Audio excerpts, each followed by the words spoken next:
자, 여러분들 오늘의 문제 시작합니다. 오늘 제가 여러분에게 소개할 문제는 정보경찰 파트에 나와 있는 경찰관의 정보 수집 및 처리 등에 관한 규정에 대한 내용입니다. 들어가 볼게요. 첫 번째가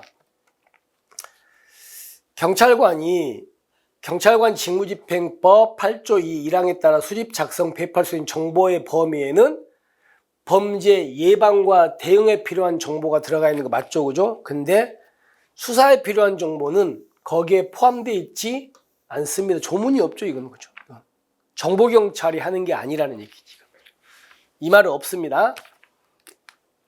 그 다음에 정보활동과 관련하여 정당한 민원이나 청탁이라도 직무 관련자에게 전달해야만 안 된다. 뭐라고 되어 있냐면 부당한 민원이나 청탁은 직무 관련자한테 전달하지 말라고 돼 있어요. 부당한이지 정당한 이거는 뭐 상관없겠죠. 부당한 안 됩니다. 그 다음에 누구든지 정보활동 관련하여 경찰관에게 이영, 우리가 보고 있는 아까 그 대통령령 있죠. 영과 그 밖에 법령에 반하여 지시를 하면 안 되고, 경찰관은 그 지시가 명백히 위법이라고 판단되면 집행을 거부할 수 있답니다. 물론 뭐 이거를 바꿀 가능성이 아주 높지는 않은 것 같은데, 또 우리 그 실무종합은 항상 좀 의외로 막 이상한 걸 바꾸기도 하니까, 그래서 한번 저도 좀 조심하라고 한번 바꿔놔 봤거든요. 거부할 수 있다라고 써 있다. 됐죠?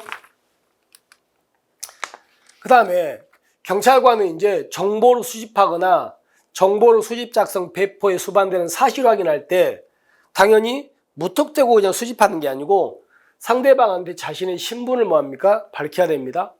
그리고 정보 수집 또는 사실 확인 목적 설명해야 돼. 이게 바로 정보 수집하는 절차입니다. 절차 이게. 그리고요, 강제적인 방법은 최소한 사용이 아니고 아예 사용하지 말라고 돼 있죠. 그러니까 정보경찰은 그래서 비권력적인 겁니다. 됐습니까? 이것 때문에 X가 됩니다. 다시 한번, 이 앞부분은 맞아요. 뒷부분 때 X예요. 그죠? 그래서 상대방에게 자신의 신분을 밝히고 정보 수집 또는 사실 확인의 목적 설명해야 된다는 거, 이게 절차입니다. 근데 문제는 경찰이 정보 수집할 때 그러면 이 절차를 무조건 지키는 겁니까? 절차를 생략하는 경우도 있습니까? 생략하는 경우도 있습니다.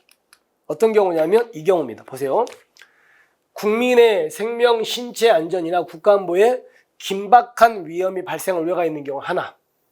두 번째, 범죄 대응을 위한 정보활동에 현저한 지장 초래가 있는 경우, 이렇게 두 가지에는 아까 봤던 절차를 생략할 수 있습니다.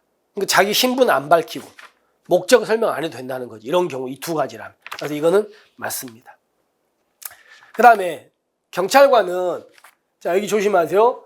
언론, 교육, 종교, 시민단체 등 민간단체, 그 다음에 정당의 사무소, 그 다음에 민간기업에 상시적으로 출입하면 안 되고요.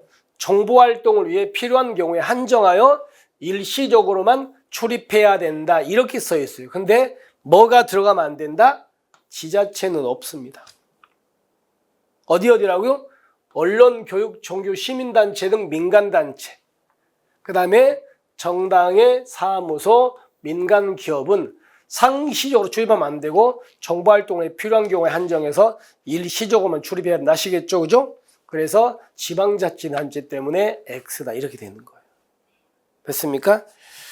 자, 그러면 한번 이제 정리를 해봅시다. 적절하지 않은 것은, 첫 번째, 수사에 필요한 정보는 안 들어가 있다. 그 다음에 부당한 민원이다.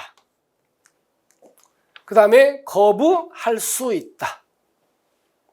그리고 정보 수집할 때 강제 방법 사용하면 아예 안 된다. 그리고 이거는 맞는 지문이고요. 그리고 여기서 지방자치단체는 안 들어간다. 그래서 언론, 교육, 종교, 시민단체 등 민간단체하고 정당, 사무소, 민간기업은 상시적으로 출입하면 안 되고 정보활동이 필요한 경우에 한정해서 일시적으로만 출입이 가능하다. 그래서 이것 때문에 잘못됐다. 이렇게 되는 겁니다. 됐습니까? 이렇게. 자, 이렇게 해서 우리가 이제 대통령령인 경찰관의 정보 수집 및 처리 등에 관한 규정을 한번 정리해 봤고요. 다음 시간에는 이제 정보경찰 중에서 잘 나오는 집시법 있죠. 집시법의 내용을 또 한번 정리해 보겠습니다. 여러분 오늘 또 고생하셨죠. 고생하셨고요. 진짜 이제 시험이 눈앞으로 다가오셔서 많이 뭐 떨리실 겁니다. 떨리실 거고 그러실 텐데 그럴수록 이제 기본으로 돌아가셔가지고 차근차근히 그냥 맨날 하던 대로 그렇게 하시면 될 것 같아요. 그러니까 지금 오셔가지고 뭐 방법을 막 바꾼다든가 뭐 이런 거는 그렇게 좋은 방법은 아니고요. 그리고 또 제가 이제 볼 때 마지막 마무리를 하실 때 객관식 문제집으로 마무리하시는 건 그렇게 좋은 방법은 아닌 것 같거든요. 마무리하실 때. 그러니까 객관식을 보시더라도 항상 이론서를 좀 보시면서 또는 우리가 이제 옛날에 마무리 특강 자료 같은 거라도 이론서를 보시면서 정리하시는 게 좋지 객관식으로만 정리하면 조금 빈 공간이 생길 틈이 좀 있습니다. 그러니까 항상 마무리는 조금 이론 정리식으로 좀 하시기 바랍니다. 자, 이렇게 해서 오늘 이렇게 마무리하고요. 내일 여러분에게 또 이제 집시법 문제로 찾아뵙겠습니다. 수고하셨습니다.